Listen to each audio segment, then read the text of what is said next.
looks like former U.S. President Donald Trump has survived a second assassination attempt. The incident happened while the former U.S. president was at his golf club in Florida, and we have all of the details for you in this report.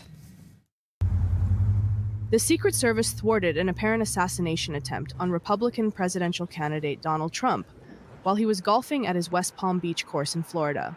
Several agents fired at a gunman armed with an AK-47 style assault rifle, who was hiding in bushes some 400 to 500 yards away from Trump.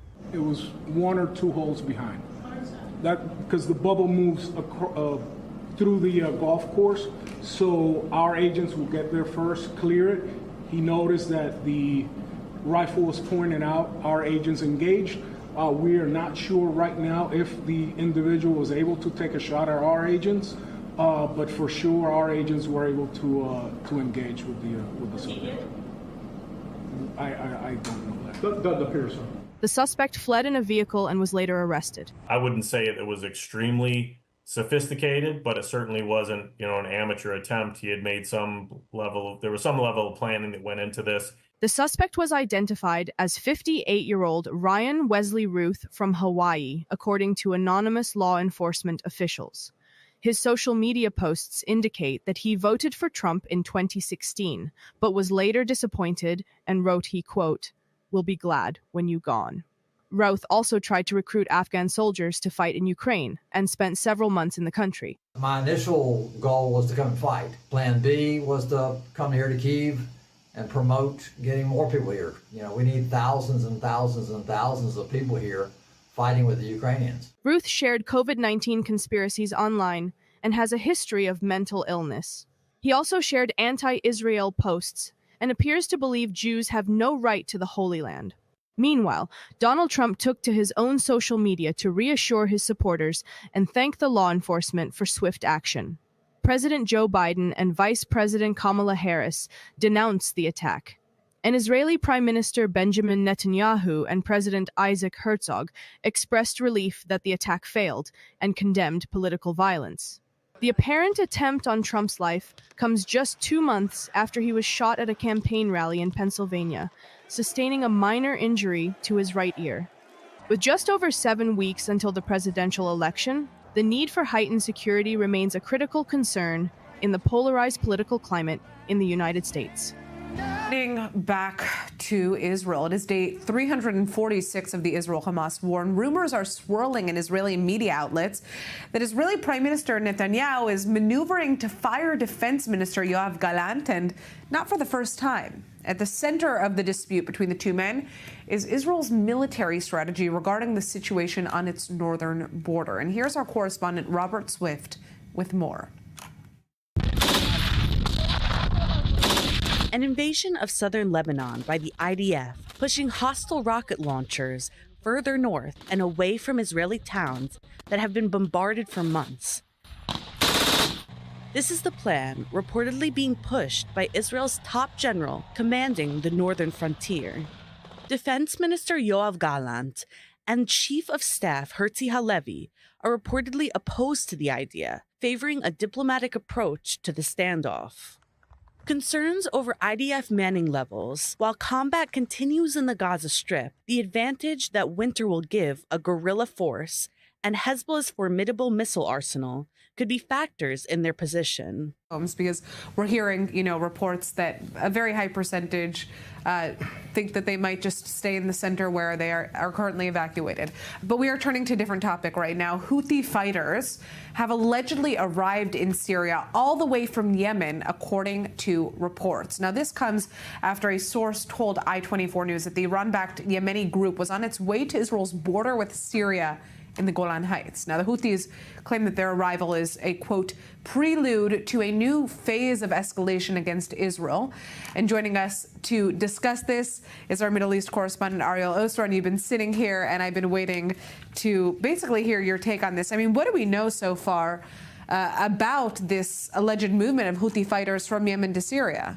So we know, based on a wide array of separate reporting from recent months, that between a few hundred and a few thousand Houthi ground forces have been sent to Syria, mainly to southern parts of Syria, near the border with Israel. Excuse me. They've made their way under false pretenses via Jordan and Iraq.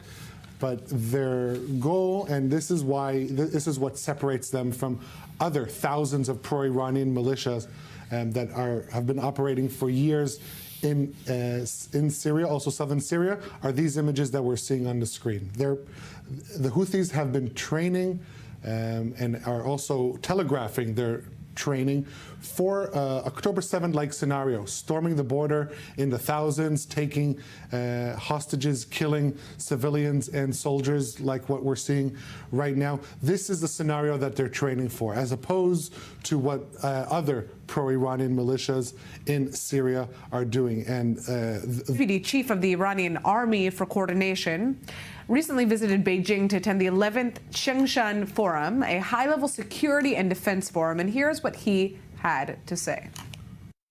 We will not announce in advance our retaliatory actions for Haniyeh's assassination. Since the assassination, the America-led West has sent us a message hoping that Iran would not take any retaliatory action. But there will definitely be a response to Haniyeh's assassination from us. It is just up to us to decide when that is going to happen. And has charged 3 citizens with terrorism offenses for violently attacking Palestinians in the West Bank in August. According to the indictment, the 3 suspects left their homes in the settlement of Itamar after hearing that one of their friends had been attacked by Palestinians on a nearby road, and then attacked multiple Palestinian vehicles, beating the passengers, smashing windows, and throwing rocks. Now, this comes amid an increase in extremist settler attacks against Palestinian civilians since October 7th.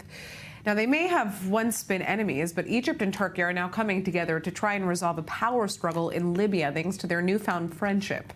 Libya is on the brink of a civil war amidst a crippling oil blockade, and now both Egypt and Turkey are trying to end it. Well, joining us now to break this down is our guest in studio. Now, or on Zoom, sorry, we have Dr. Sinan Sidia, Senior Fellow on Turkey from the Foundation for Defense of Democracies. Now, to begin, break down this crisis in Libya and what has caused it. Yeah, so this is a long ongoing saga between not just Turkey and Egypt, but Turkey has had a very contentious relationship, almost unique relationship with Libya, dating back for years now to the early 2010s.